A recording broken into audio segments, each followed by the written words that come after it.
See What I See, exclusive on Spotify. Download Anchor untuk bikin podcastmu gratis.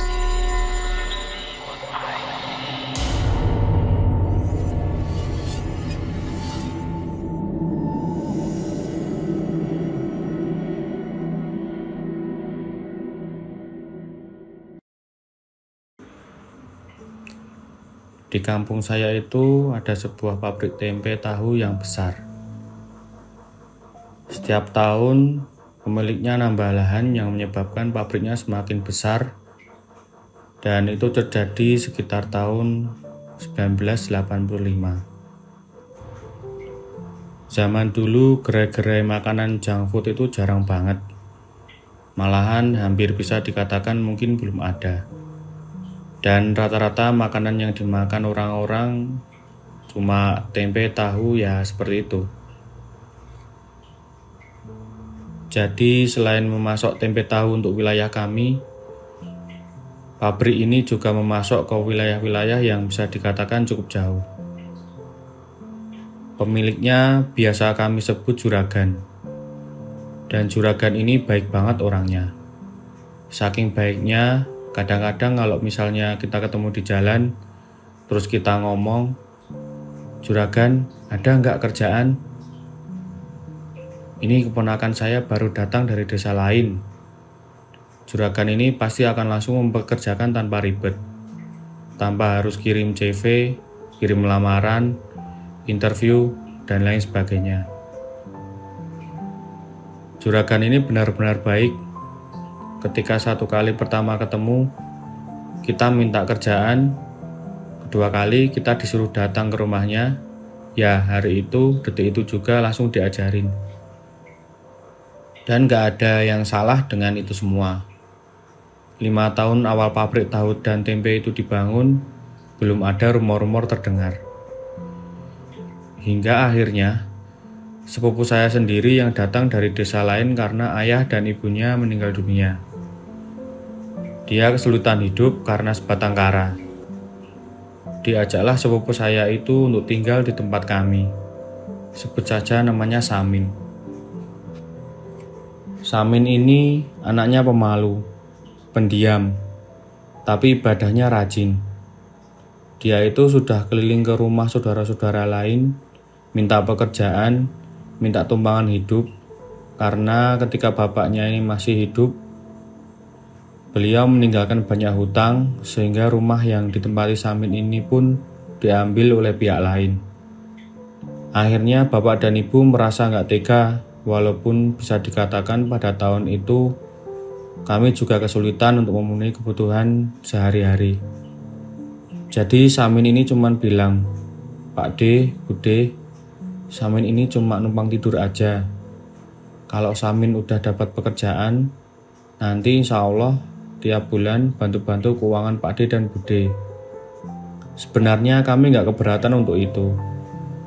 Tapi kadang-kadang kami pun cuma makan nasi putih. Kadang-kadang singkong, atau harus menunggu 1,5 hari agar bisa makan. Kami takut bukannya malah Samin itu senang, tapi malah merasa kesulitan. Tapi Samin bilang, "Insya Allah, apapun itu kesulitan akan dihadapi sama-sama. Kesenangan juga akan dibagi sama-sama." Nah, Samin ini nyoba nemuin beberapa juragan-juragan yang ada di kampung. Yang pertama, dia temuin juragan empang, pengen kerja di empang lele. Tapi ternyata empang lelenya itu belum butuh karyawan. Terus ke juragan perkebunan. Siapa tahu bisa metik-metik kopi, metik-metik kakao. Tapi kata juragannya belum bisa karena memang hasil jual kakao sama kopinya itu lagi menurun. Dan dia malah memberhentikan beberapa orang karyawannya. Samin dan saya nggak kenal lelah. Tadinya Samin saya bawa untuk bertemu mandor tempat saya kerja. Tapi kata mandor juga belum ada kerjaan. Dan nanti kalau memang misalnya ada lowongan, Samin akan dihubungi melalui saya. Akhirnya satu-satunya harapan kami saat itu adalah juragan tahu dan tempe. Katakanlah namanya Juragan Sugeng. Juragan Sugeng ini waktu kami sambangi ke rumahnya lagi main-main bersama cucunya. Beliau menyambut kami hangat. Kami utarakan maksud kedatangan kami. Saya cerita kalau si sepupu saya ini, si Samin ini adalah anak yatim piatu. Dia nggak punya rumah lagi dan nggak punya tempat tinggal. Sementara numpang di rumah saya, ucap saya waktu itu. Jadi Juragan Sugeng sangat senang dan antusias. Apalagi terlihat dia ini peluk-peluk Samin. Saya pikir waktu itu beliau memperlakukan seorang yatim piatu dengan mulia. Dan yang mengagetkan, Samin itu ditawari untuk tinggal di rumahnya. Kan rumah si sepupu kamu ini jauh. Kamu harus naik sepeda atau kalau enggak jalan kaki. Kan makan waktu. Kalau tinggal di rumah saya, kamu tinggal di rumah saya aja, kata Juragan Sugeng waktu itu. Ya sudah, keesokan harinya, bapak dan ibu saya itu datang ke rumah Juragan Sugeng, mengantarkan sedikit pakaian saya dan juga bekal makanan. Takut kalau si Samin ini ngerepotin. Tapi ternyata ketika kami masuk ke dalam kamar bagian belakang itu, alhamdulillah tempatnya bagus. Ada amben, ada lemari, bahkan ada lemari kecil dari bambu. Sudah ada kopi, teh, terus ada termos warna merah. Ada cangkir, beberapa piring, kering tempe. Pokoknya semuanya sudah disiapin sama istrinya Juragan Sugeng. Kedua orang tua saya juga menitipkan pesan kepada Juragan Sugeng ataupun kepada Samin. Besoknya, Samin ini pun sudah mulai kerja. Kerja pertamanya, lihat-lihat dulu. Terus mulai diajarin motong-motong tahu. Pokoknya 1 bulan pertama itu si Samin ini karena tekun, dia itu menguasai beberapa bidang. Nah, terus diangkatlah dia jadi salah satu orang kepercayaan dalam waktu 1 bulan. Kami terkejut sih, kok bisa-bisanya Juragan Sugeng percaya sama Samin. Ya walaupun Samin itu memang jujur, tekun. Maksudnya kan kadang-kadang orang itu butuh waktu lama untuk menilai orang. Apakah orang itu jujur, apakah orang itu baik pekerjaannya. Tapi 1 bulan itu menurut kami benar-benar waktu yang singkat dan terlalu buru-buru. Nah, setelahnya nggak ada yang aneh dengan itu sampai 1 tahun kemudian. Si Samin ini sudah berubah.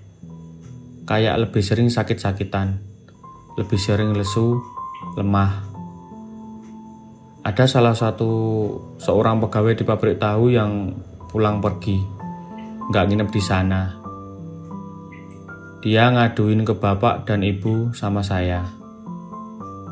Mereka bilang Samin itu sakit, tapi nggak pernah libur kerja, terus-terusan kerja. Mungkin nggak enak sama Pak Sugeng. Wah, kebetulan memang kami udah lama banget tidak besuk Samin.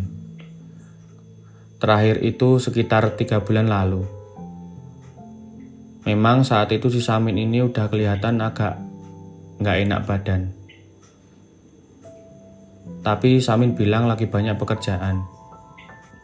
Jadi bapak dan ibu saya itu nggak terlalu gimana-gimana. Pas kami datangin ke sana setelah mendapatkan kabar dari tetangga kami, Juragan Sugeng ini lagi nggak ada di tempat. Katanya si Juragan Sugeng ini sedang nyiapin pabrik tahu dan tempe yang baru di kota lain. 2 hari kemudian, saya coba datangi lagi bersama bapak dan ibu. Alhamdulillah ketemu. Itu si Samin itu udah kayak mayat hidup. Badannya itu kurus, kering, terus wajahnya tirus, sampai tulang wajahnya itu menonjol. Udah kayak orang sakit parah, tapi dia tetap merasa gagah. Cuma kita yang lihatnya nggak enak. Nah, pas kami besuk, si juragan sama istrinya itu sama keluarganya lagi pergi. Jadi kami bisa ngobrol di kamarnya Samin. Ya, kami lihat lemari makanan yang disiapin juragan. Ya, masih ada semua. Masih lengkap. Setiap hari memang disiapkan makanan untuk si Samin.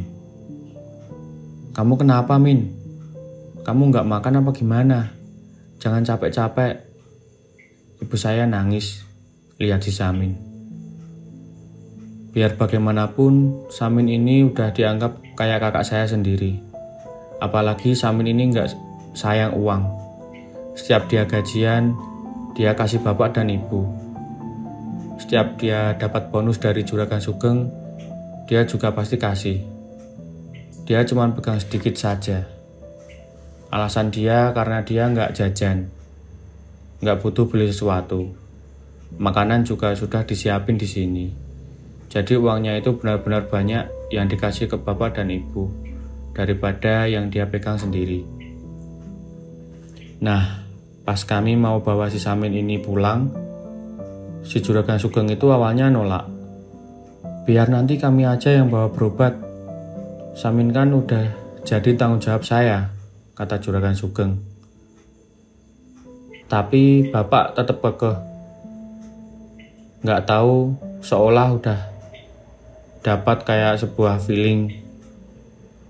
Jadi walaupun harus otot-ototan, adu mulut sedikit, akhirnya Samin itu bisa dibawa pulang. Besoknya kami pergi ke puskesmas. Tapi orang-orang puskesmas bilang nggak ada sesuatu karena pemeriksaannya juga masih standar. Jadi kami dirujuk ke rumah sakit daerah. Di rumah sakit daerah kami ketemu dokter penyakit dalam. Mereka bilang nggak ada yang aneh dengan pemeriksaannya. Tapi dokter itu bilang, coba bapak dan ibu pergi ke tempat Pak Kiai aja, ke pondok. Mungkin siapa tahu memang penyakitnya itu nggak bisa dideteksi secara medis. Kami pun kaget, tapi tetap setuju dengan dokter itu. Besoknya, bapak tanya ke teman-teman bapak.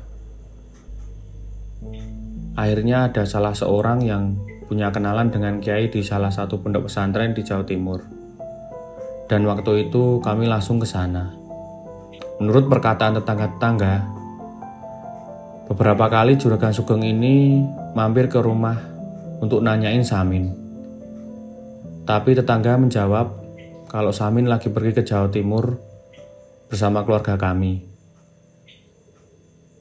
Juragan di situ terkejut. Ekspresinya kelihatan kayak langsung berbeda, ungkap tetangga saya waktu itu. Setelah Samin berobat lama, kami tinggalin Samin di sana. Kemudian juragan datang lagi dan terus menanyakan Samin. Kami bilang Samin lagi berobat. Kami nggak bilang apa-apa dan nggak menuduh apa-apa. Cuman Juragan Sugeng kayaknya terpancing sendiri. Hingga mungkin Allah juga mau menunjukkan. Ya sudah, nggak perlu lagi kami sama orang kayak Samin. Saya bisa cari orang lain untuk jadi wadal, kata Juragan Sugeng. Kami pun kaget. Bapak dan ibu kemudian marah. Rumor-rumor terus terdengar setelah kejadian Samin yang dibawa ke pondok. Kami sekeluarga berusaha menjaga aib itu karena bagaimanapun Juragan Sugeng yang menceploskannya.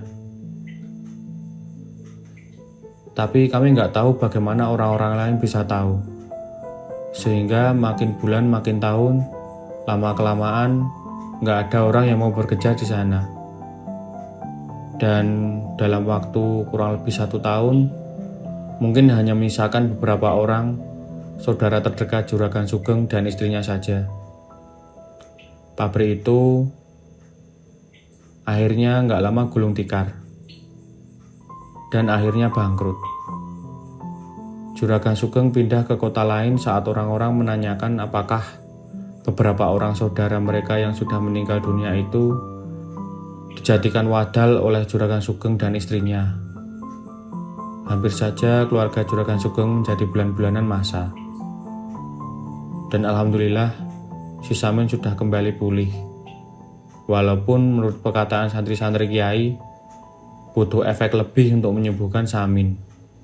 Apalagi tampak beberapa kiriman makhluk halus yang sepertinya tak suka jika Samin diobati dan kembali pulih. Semoga kita dijauhkan dari orang-orang yang memiliki hati dan pikiran licik seperti Juragan Sugeng dan istrinya. Kamu punya pengalaman horor? Kirim ceritamu ke podcast.ceritahoror@gmail.com.